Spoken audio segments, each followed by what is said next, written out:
sekarang ada di Peak nih, belakangnya Peak Avenue itu. Kan ada jalan tuh. Habis ngantar penumpang ke Johar Golf. Ini seperti biasa sambil buka aplikasi. Nggak terlalu suka mangkal di Peak sih karena lama dapat ordernya.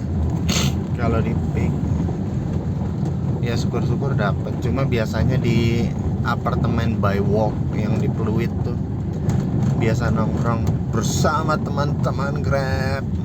Mantap. Cuma ya yang besar kemungkinan dapat ya di apartemen itu by walk, mall by walk.